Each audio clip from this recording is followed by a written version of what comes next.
Ahora sí. 1, 2, 3. Hola, ¿cómo están? Mi nombre es Juan Carlos Zambrana Gutiérrez, soy docente universitario. En esta oportunidad me ha tocado dictar la materia de geopolítica y estoy acompañado de algunos estudiantes de esa materia. Aquí a mi derecha tengo a Josué Bonilla, por este lado tengo a Juan Ernesto Alpire y a Leonardo Lepere. Entre todos vamos a poner a consideración un tema de vital importancia y de mucha actualidad, que no es otro que la actual guerra entre Rusia y Ucrania. Hay muchas preguntas, he escrito aquí algunas y quiero dirigírselas a los estudiantes para que juntos exploremos todas las respuestas que puedan surgir. Por ejemplo, quiero empezar preguntándole a usted. Resulta que Ucrania no ha sido siempre la unidad política que nosotros conocemos hoy. Y la geopolítica, para lograr un correcto análisis, necesita de esas vertientes históricas, de eso que la historia nos puede dar como sustratos para el análisis. ¿Qué nos puede decir desde el punto de vista histórico que nos pueda servir? Bueno, primeramente, Ucrania siempre ha tenido un fuerte lazo con Rusia porque gran parte de su historia ha sido compartida. Las tierras que conforman Ucrania estuvieron bajo el dominio del Imperio Ruso. Esto concluyó en la identidad y la cultura ucraniana y contribuyó a la relación compleja entre Ucrania y Rusia. A finales del siglo XIX y el siglo XX surgió un movimiento nacionalista ucraniano que buscaba la independencia y la autonomía cultural y política. Sin embargo, este movimiento enfrentó represión y lucha por parte de las potencias imperiales, incluido el Imperio Ruso. La Primera Guerra Mundial y la Revolución Rusa de 1917 tuvieron un impacto significativo en Ucrania. Se formaron varios gobiernos ucranianos efímeros y Ucrania declaró su independencia en 1918, aunque pronto fue invadida por las fuerzas ucranianas, rusas y polacas. En 1922, Ucrania se convirtió en parte de la República de la Unión Soviética. Durante ese periodo se produjeron hambrunas devastadoras como la del Holodomor, que causó bastante mortandad y tuvieron un impacto duradero en la memoria colectiva ucraniana. Ucrania finalmente logró la independencia de la Unión Soviética en 1991 tras el colapso de esto.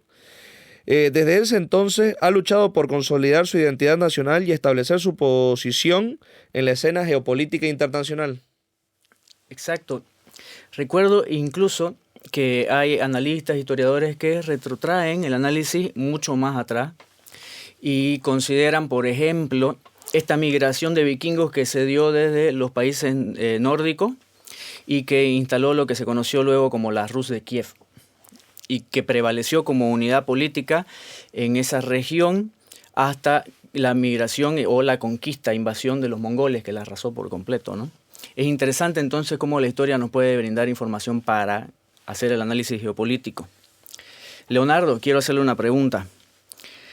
Con este sustrato histórico, ¿resulta inútil entonces ya negar que Ucrania y Rusia tienen, para bien o para mal, lazos históricos? Situándonos, sin embargo, ahora en el contexto actual y a sabiendas de que a la geopolítica le viene bien valerse de otros campos de estudio, como la geografía humana, quisiera que nos ayudara usted con aquellos datos que resulten relevantes y que vengan de la demografía. Perfecto, muchas gracias. Claro que cualquier análisis demográfico nos va a ayudar a entender mejor este conflicto. El primer dato de interés podría ser que existe una gran diversidad étnica en Ucrania. Prevalece la etnia ucraniana, pero también hay grandes minorías, como ser la etnia rusa, la etnia bielorrusia. Y otro factor sería el tema de la lengua o el idioma. Si bien también el ucraniano es el idioma oficial, gran cantidad de personas hablan también el ruso. Y por último, los centros urbanos más poblados, por ejemplo, está Kiev o el oeste de Ucrania, no tienen una correlación con lo que es su parte oriental, porque la parte oriental del territorio ucraniano no está tan densamente poblado y es donde más presenta diversidad étnica. Y todo eso no son datos menores, toda vez que Rusia alega que lo que está haciendo en términos de movilizaciones, de operaciones militares en el terreno, no se corresponde con una guerra, sino que es una operación militar especial que ha sido pedida por estos pueblos de los que usted hablaba, prorruso, de etnia rusa, de habla rusa. Y entonces así es como Vladimir Putin ha logrado construir un discurso que de alguna manera está logrando legitimar, al menos al interior de Rusia y entre los aliados de este Estado, lo que está llevando adelante. Tengo una pregunta para Josué. Bien temprano, en el siglo XX, incluso desde finales del XIX, los geógrafos empezaron a darle forma a lo que hoy conocemos como geopolítica. Pienso en el sueco Helén, en el británico Mackinder, y los estadounidenses Mahan y Spykman. ¿Cuáles de todos sus aportes considera usted que tienen plena vigencia para el análisis geopolítico del actual conflicto entre Ucrania y Rusia? Bueno, en primer lugar, agradecer la pregunta, ¿no?, por parte del licenciado. Definitivamente es algo, estos 4 ya mencionados han sido bastante importantes para el desarrollo de la historia y el contexto de cómo lo podemos utilizar ahora para analizar estos asuntos geopolíticos. El primero que me gustaría mencionar es el papel de la geografía en la política internacional, adoptado por todos ellos. Es una configuración de las relaciones internacionales, en el caso más específico de Ucrania y Rusia, teniendo en cuenta que Ucrania se encuentra en una posición bastante estratégica al borde de la Unión Europea y la OTAN, y esto la convierte en un objetivo geopolítico bastante claro y clave para Rusia, ¿no? También la importancia de los mares, que fue promovido por Mahan, que destaca la importancia del control de estos, y podemos también ver que justamente Ucrania tendría que tener el control del Mar Negro, así como el Mar de Azov. Esencialmente, estos para la seguridad de Rusia, y que también este último nos ha realizado importantes inversiones en esta armada para así garantizar el control de estos mares a un largo plazo. Y por último, el concepto de Heartland, bastante interesante, bastante utilizable por Mackinder, que ayuda también a entender estas motivaciones por parte de los estados de invadir Ucrania, que también como busca evitar esta adhesión a la OTAN y como una alianza que se considera una amenaza para la seguridad rusa.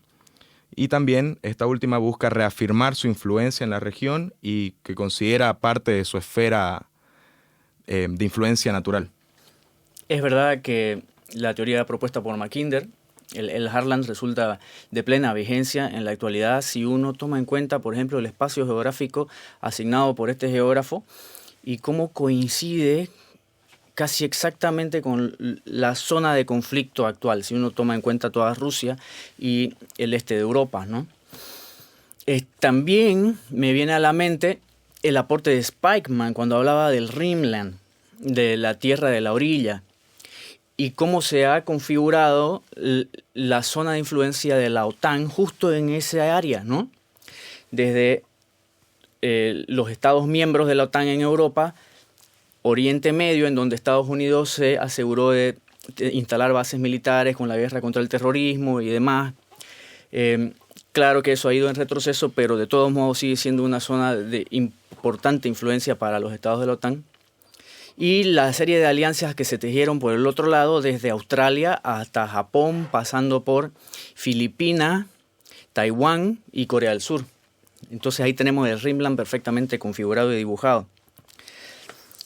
Muchas gracias, Josué. Tengo otra pregunta para Juan Ernesto en esta oportunidad. Desde Rusia se esgrimen al menos 2 argumentos centrales para el discurso con el que Moscú pretende legitimar la movilización de tropas y las subsiguientes acciones militares en territorio ucraniano. Uno de esos argumentos es que la OTAN ejerce una presión creciente sobre Rusia. ¿Qué es en concreto lo que ha hecho la OTAN como para que Rusia alegue la existencia de dicha presión? La Organización de Tratados del Atlántico Norte, por sus siglas OTAN, ha estado de manera directa ayudando a las fuerzas ucranianas con armamento bélico, naves de combate, y ha estado prestando sus satélites para distintos tipos de comunicaciones, de igual forma de un financiamiento importante. También es importante remarcar cómo la OTAN se ha ido expandiendo hacia el este a la posterior disolución de la Unión Soviética, y desde cómo en los años 1999 siguieron expandiéndose, por ejemplo, como acoplando a República Checa, a Hungría y a Polonia. Luego, posteriormente, en 2004, acoplando a los países bálticos como ser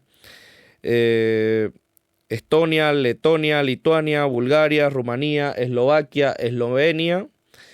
Todos estos países de la ex Unión Soviética pertenecientes al Pacto de Varsovia. La OTAN defiende que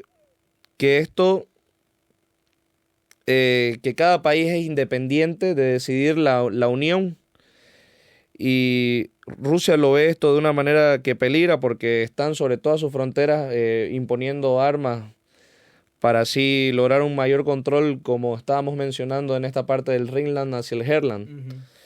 Eso sería. Sí, que parece claro, ¿no?, que la OTAN responde a una estrategia de expansión, llamémoslo así, hacia Oriente, pero no creo que no hayan motivos para aquello, sino que también Rusia está muy presente ya en Europa. Tomemos en cuenta Kaliningrado, y eso me lleva a la siguiente pregunta. Ya en el contexto de la actual guerra que se libra en Ucrania, vemos que los combates se dan principalmente en una especie de arco que se dibuja en la región oriental y sudoriental del país. Este esquema permite sospechar algunos influjos geopolíticos que son especialmente importantes, quizás irrenunciables para Rusia. ¿Podrías contarnos cuáles son estos influjos estratégicos y en qué consiste su vital importancia para Moscú? Claro que sí. Bueno, es un tema muy complejo, pero se pueden esbozar al menos 4 influjos. En primer lugar está la población rusa que habita la zona. Entonces Rusia lo que hace es defender a su población, en primer lugar. En segundo lugar está el acceso al Mar Negro. Esto es vital para Rusia, y en el 2014, con la anexión de Crimea, logró parcialmente este objetivo, ya que por el Mar Negro Rusia puede exportar todo el año su producción de granos. Como sabrán, Rusia no tiene todo el año el acceso a mares de agua cálida, porque sus costas mayormente están en el Ártico o en mares fríos. Un tercer influjo podría ser la defensa de su integridad nacional. A la expansión de lo que fue la OTAN, quedó un exclave, es decir, un territorio fuera de las fronteras de Rusia, el cual es Kaliningrado, que con la ayuda de Bielorrusia se conecta vía férrea mediante el estrecho de... ¿El corredor de Suwalski? Corredor de Suwalski, sí, gracias. Y justamente en Kaliningrado existe presencia militar. Existe la flota del Mar Báltico, lo cual genera, en conjunto con la flota del Mar Negro, hacen como una especie de bloqueo o freno a la expansión de la OTAN.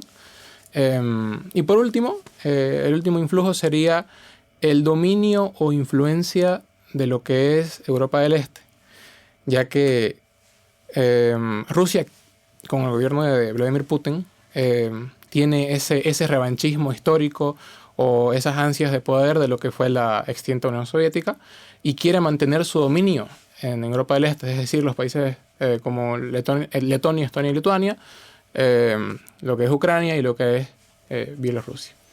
Es muy, muy interesante lo que sucede ahí, como usted ha mencionado, no solo en Kaliningrado, sino precisamente en el corredor de Suwalski, en tanto que como funciona como frontera entre Lituania y Polonia, está bajo control de la OTAN. No obstante, vincula dos unidades políticas que están ahora en conflicto con la OTAN, Bielorrusia y Kaliningrado. Entonces es un influjo geopolítico de extremada sensibilidad y de un potencial de conflictividad enorme. Tengo una pregunta para Josué. Tanto Volodymyr Zelensky como los más abundantes aliados de la causa ucraniana se están pronunciando en sentido de que no cesarán en sus esfuerzos hasta lograr que se respete la soberanía y la integridad territorial ucraniana. ¿En qué posición colocan estas declaraciones a China y por qué este Estado no ha brindado a Rusia el apoyo que cabría esperar? Claro, podríamos verlo desde un punto de vista que nos sorprende debido a las relaciones que han tenido en un contexto pasado, ¿no? China y Rusia. También podemos entender que China hoy en día tiene sus objetivos bastante claros y adopta una postura ambigua frente a este conflicto, afirmando así que apoya las negociaciones de paz, pero también condena las sanciones unilaterales impuestas a Rusia. China se ve proporcionando a Rusia con apoyo económico, tecnológico, y obviamente esto ha sido criticado por Occidente. Existen muchas razones por las cuales China no brinda el apoyo que cabría esperar, teniendo en cuenta el contexto.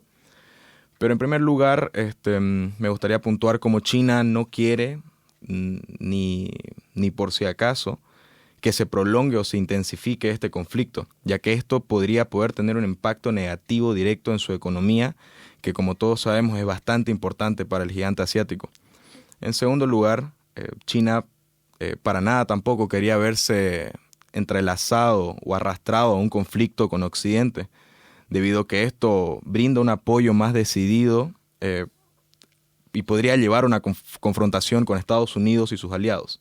Y así, más bien China trata de evitar una confrontación directa con Occidente, y ya que esto evitando, ¿no?, dañar su economía y su posición actual en el mundo, que es bastante importante. También hay que tener en cuenta que China tiene sus propios intereses en Ucrania, tiene inversiones significativas y no quiere que la guerra afecte a sus intereses económicos, como lo había mencionado más antes, lo que más le importa a China. Y está tratando así de expandir su influencia en Europa del Este y tampoco quiere que el conflicto de Ucrania obstaculice esos esfuerzos. China tampoco puede apoyar la modificación de fronteras en otros estados debido a cómo tiene su posición bastante sostenida, que Taiwán debe regresar en algún momento al esquema de una sola China, la única China que hay y habrá, según las autoridades del gigante asiático. Cierto. Y ese condicionante de la política exterior china, Taiwán como condicionante, quiero decir, ha movido a las autoridades chinas a mesurar el apoyo político que puedan brindarle a Rusia en este conflicto, ¿verdad? Y lo tiene como haciendo equilibrio. Quiero hacerle una pregunta, Juan Ernesto. Resulta que la contraofensiva ucraniana, iniciada a principios de junio de este año, está progresando mucho más lento de lo esperado. A veces ni siquiera eso, sino que hay retrocesos también. De manera que la guerra parece haberse estancado. ¿Qué cabe esperar a este ritmo? ¿Cuál es el escenario más probable a corto y mediano plazo?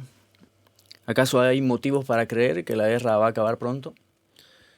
Si las fuerzas ucranianas y rusas no pueden lograr avances significativos en el campo de batalla y no se logra un acuerdo político, el conflicto podría mantenerse en un estado de estancamiento prolongado. A corto plazo podemos decir que la guerra puede llegar a intensificarse incluso, ya que recientemente las fuerzas especiales ucranianas habían matado a Víctor Sokolov, un almirante de mayor rango de Moscú, puesto en Crimea, y a 33 oficiales en un ataque con misiles la semana pasada contra el cuartel general de la flota del Mar Negro de Rusia en el puerto de Sebastopol. La contraparte de Rusia podríamos asegurar que va a dar un contraataque. A mediano plazo existe el riesgo que el conflicto pueda intensificarse en lugar de resolverse, lo que podría tener más graves consecuencias humanitarias y geopolíticas. Desde un punto de vista personal, no hay motivos para creer que la guerra pueda llegar a tener un fin pronto, porque Rusia quiere imponer su hegemonía sobre el occidente y Ucrania quiere conservar su soberanía, tratando de recuperar todo el territorio que se ha perdido durante todo este tiempo antes de la guerra y durante. Sí, a mí me llama mucho la atención esto que usted dice, de que a pesar de que estamos en un escenario de guerra, todavía hay margen para la escalada, ¿no? Es decir, todavía puede suceder la desgracia de que los cálculos en el terreno salgan mal y entonces se agreda a Polonia, a Lituania, a Rumanía, que son estados miembros de la OTAN y que entonces pueden llamar o convocar al artículo 5 del Tratado del Atlántico Norte, y automáticamente implicaría esto que el resto de los miembros de la OTAN tengan que intervenir, ¿verdad? Voy a hacer una pregunta para Josué. ¿Sí? Si el conflicto tiene todos estos elementos de geopolítica de los que hemos hablado, ¿se puede lograr una salida del tipo idealista que los ignore o los pase por alto? Del tipo, vamos a hacer que Rusia respete la soberanía y retroceda a su lugar tras las fronteras que Ucrania tenía en 2014, con el compromiso de detener por este lado el avance de la OTAN. Digamos, hay que pensar nomás que la geopolítica ya nos ha mostrado lo que es irrenunciable para Rusia y que en consecuencia las fronteras de Ucrania van a verse modificadas a la hora de ponerle fin a la guerra, ¿o hay lugar para soluciones idealistas? ¿Qué dice usted? Claro, podemos ver que la respuesta a esta pregunta puede ser bastante compleja. Nos podemos enfocar en varios puntos, varios factores, en los que ellos incluyen, ¿no?, la voluntad de las partes involucradas, la situación militar y las presiones internacionales que sufre Rusia e Ucrania también. Una salida idealista definitivamente sería la ya dicha, aquella que logre que Rusia respete la soberanía y la integridad territorial de Ucrania, que éstas se retrocedan a las fronteras del 2014. Esto implicaría que Rusia aceptara que Ucrania no se uniera a la OTAN y que respetara su derecho a elegir su propio camino. Sin embargo, en mi opinión, siento que esta salida es poco probable, ya que Rusia ha mostrado que está dispuesta a usar la fuerza para defender sus intereses geopolíticos en específico. Rusia considera que Ucrania es parte de su esfera de influencia natural y no está dispuesta a renunciar a su control sobre ese país. Capaz una salida un poco más realista sería aquella que aceptara las realidades geopolíticas, que busque un compromiso entre las partes involucradas, y esto así implicaría que Ucrania renunciara a su aspiración de unirse a la OTAN a cambio de garantías de seguridad de Rusia. Esta salida sería más difícil de lograr definitivamente, pero podría ser la única manera de poder poner un fin a la guerra. Incluso si se lograra un compromiso, es probable que las fronteras de Ucrania se vieran modificadas y Rusia podría exigir a sí mismo el control de algunas regiones del este y del sur del país, que son consideradas bastante importantes para su estrategia. Sí, me parece que el realismo se impone, la geopolítica se impone. Hemos pasado incluso a tener ya pronunciamientos de altas autoridades de la OTAN, en sentido de que se podría ir pensando ya en ceder territorio a cambio de un futuro ingreso en la OTAN. Se han dicho cosas como esta. También leí un artículo en Foreign Affairs que titulaba El modelo coreano. Y el analista aquí sugería una salida al conflicto que tenía que ver con una segunda edición de lo que se hizo en Corea. Es decir, marcar una línea ahí en donde están los enfrentamientos actualmente, firmar un armisticio y que Ucrania, así como lo hizo Corea del Sur, se desarrolle bajo la tutela, bajo el apoyo, bajo el cuidado de los Estados Unidos, sin tener necesariamente que entrar a la OTAN, ¿no? Bueno, tengo una última pregunta, podemos cerrar con esto. Ya vamos a trascender el escenario europeo y vamos a ver algunas implicancias, ¿no?, algunas resonancias de este conflicto en nuestra región. Me llama la atención que Venezuela ya votó en contra de una resolución de la Asamblea General de las Naciones Unidas que condenaba las anexiones por parte de Rusia de los territorios de Donetsk, Lugansk, Zaporilla, Gerson. Por otra parte, Bolivia votó en contra de suspender a Rusia del Consejo de Derechos Humanos de la ONU. Y no hace mucho firmó acuerdos con Rusia y China en lo referente a la explotación del litio. Entonces, la pregunta: cabe esperar que Bolivia se alinee aún más con Rusia y empiece a aparecer con mayor frecuencia en las listas de los todavía pocos estados que votan en contra de condenar las acciones de Rusia. La respuesta corta es que es posible. Debido a que este clientelismo que se genera por tener un nexo o una relación tan estrecha como un país como lo es Rusia o como lo es China, te condiciona.